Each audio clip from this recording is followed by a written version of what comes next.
Welcome back to Mr. Alex Book Review. Today we are checking out the book series I got for Christmas, or at least one of the book series, A Good Girl's Guide to Murder. Obviously the first book is A Good Girl's Guide to Murder, the second book is Good Girl, Bad Blood, and then the third book is Good as Dead. I'm going to give a review on each of them, basically telling you what I thought of the book, and then if I could guess who did it.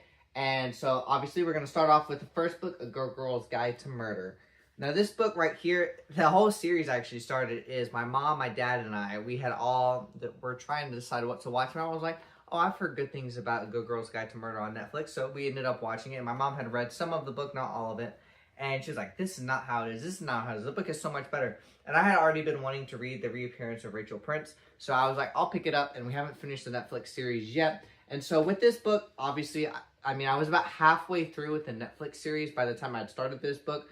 But by the time, I think it was chapter 2 or 3, maybe 5, it was at least in the first half, I guessed who the culprit was in the first book, and I guessed correctly. I really did like it. Some of the language does pick up near the end of the book, so that is something to be aware of, but it is a really fun book. Basically, there's this girl named Pip, and she is doing her school project on a murder that happened a couple years ago, the Andy Bell case. So that is book 1.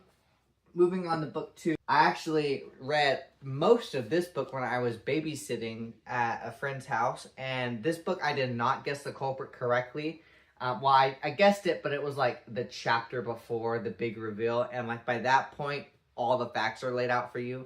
But I guessed incorrectly about 2 or 3 times in this book. This follows like directly after A Good Girl's Guide to Murder. I'm not going to go into what happens, but just know like the end of this book immediately follows this book. Instead of a murder, it is a kidnapping. And so this book is really good. I would say it was my least favorite book of the series.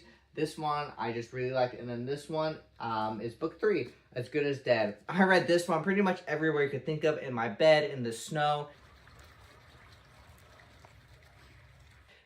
everywhere. So, As Good as Dead definitely put a twist on the whole series. I did guess who the culprit was in this one. I would say this one is probably the most obvious who the culprit is. And so As Good as Dead also was probably my favorite book in the series.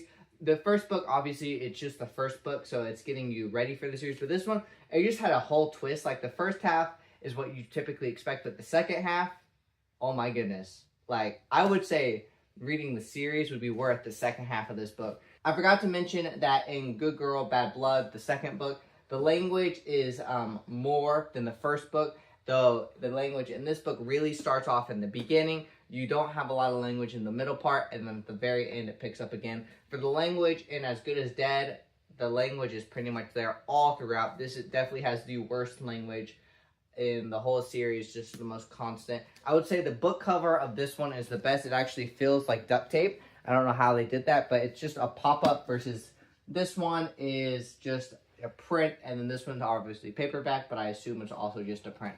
So I highly recommend you check out As Good as Dead. I would recommend it for older readers just because some of the language in there and some of the content, but I would say this is a great book for anyone 16 and older. If you enjoyed this video, please consider subscribing, and I will see you in the next video.